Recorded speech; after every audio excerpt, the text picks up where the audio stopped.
To elite media. Hyderabad నగరంలో ఒక్కసారిగా రాజకీయ ఉద్రిక్తతలు చెలరేగాయి. నాంపల్లిలోని భారతీయ జనతా పార్టీ కార్యాలయం ముట్టడికి యూత్ కాంగ్రెస్ నాయకులు ప్రయత్నించడంతో అక్కడ ఘర్షణ మొదలైంది. ఇరు పార్టీల కార్యకర్తలు రాళ్ల దాడులు చేసుకునే వరకు వెళ్లైంది. ఈ మొత్తం పరిస్థితుల్ని పరిశీలిస్తున్న ఇరు పార్టీల సీనియర్ నేతలు పార్టీ యువత తీరును ఖండిస్తున్నాయి. ఇందుకే ఎవరికి వార్నింగ్ ఇచ్చారు? అసలు ఏం జరిగింది? టీపీసీసీ చీఫ్ ఇచ్చిన ఆదేశాలు ఏంటి అనేది ఈ స్టోరీలో తెలుసుకుందాం. బీజేపీ కార్యాలయం పైకి నిరసనగా యూత్ కాంగ్రెస్ నాయకులు వెళ్లటంపై Telangana PCC chief Mahesh Kumar Goud serious అయ్యారు.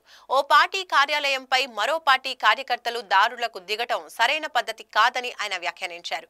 ఏ విషయమైనా నిరసన చేపట్టినా అవి ఎంత తీవ్రమైనవి అయినా ప్రజాస్వామ్య పద్ధతిలోనే నిరసనలు ఉండాలని టీపీసీసీ అధ్యక్షుడు మహేష్ గౌడ్ అన్నారు.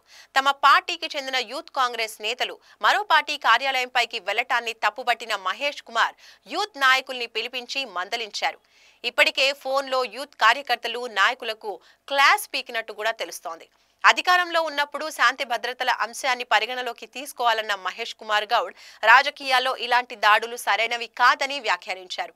అదే సమయంలో ఇటీవల ఢిల్లీలో బీజేపీ తరపున పోటీ చేస్తున్న ఓ అభ్యర్థి రమేష్ బిదూరి కాంగ్రెస్ అగ్రనాయకురాలు ప్రియాంక గాంధీపై వివాదాస్పద వ్యాఖ్యలను ఖండించారు.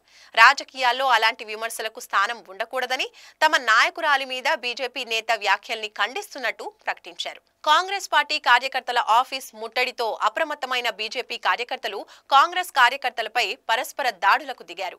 ఈ దాడుల్లో ఇరు పక్షాల్లోని కొందరు గాయపడ్డారు. వారిని సమీపంలోని ఆసుపత్రిలో చేర్పించి చికిత్స అందిస్తున్నారు. దాంతో బీజేపీ నేతలు కార్యకర్తల తీరుపై ఆగ్రహం వ్యక్తం చేసిన టీపీసీసీ ప్రజాస్వామ్యంలో దాడులు పద్ధతి కాదని, శాంతి భద్రతల విషయంలో బీజేపీ నాయకులు సహకరించాలని కోరారు. ఢిల్లీలో అసెంబ్లీ ఎన్నికల్లో పార్టీలు తలమునకలై ఉన్నాయి. ఎలాగైనా ఆ స్థానాన్ని దక్కించుకోవాలని బీజేపీ విశ్వ ప్రయత్నాలు చేస్తూ ఉండగా ముచ్చటగా మూడోసారి అధికారాన్ని నిలబెట్టుకోవాలని ఆమ్ ఆద్మీ పార్టీ బలంగా ప్రయత్నాలు చేస్తోంది. ఈ క్రమంలోనే ఎన్నికల ప్రచారాల్లో కొందరు అభ్యర్థులు పరిధులు దాటి మాట్లాడుతూ ఉన్నారు. బహిరంగ సభల్లో ప్రత్యర్థి పార్టీ కార్యకర్తల్ని, నాయకుల్ని టార్గెట్ చేస్తూ వివాదాస్పద వ్యాఖ్యలు చేసేందుకు సైతం వెనుకాడటం లేదు.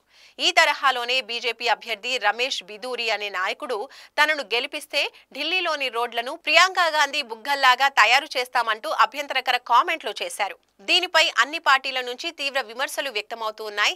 ఇదే నాయకుడు ఆమ్ ఆద్మీ పార్టీ కీలక నాయకురాలు ప్రస్తుత ఢిల్లీ ముఖ్యమంత్రి అతిషి మీద వివాదాస్పద వ్యాఖ్యలు చేశారు. దీనిపై రాజకీయ చర్చ నడుస్తూ ఉండగానే ఇప్పుడు మరోమారు వివాదాస్పద కామెంట్లతో ప్రచారం చేసుకుంటున్నారు.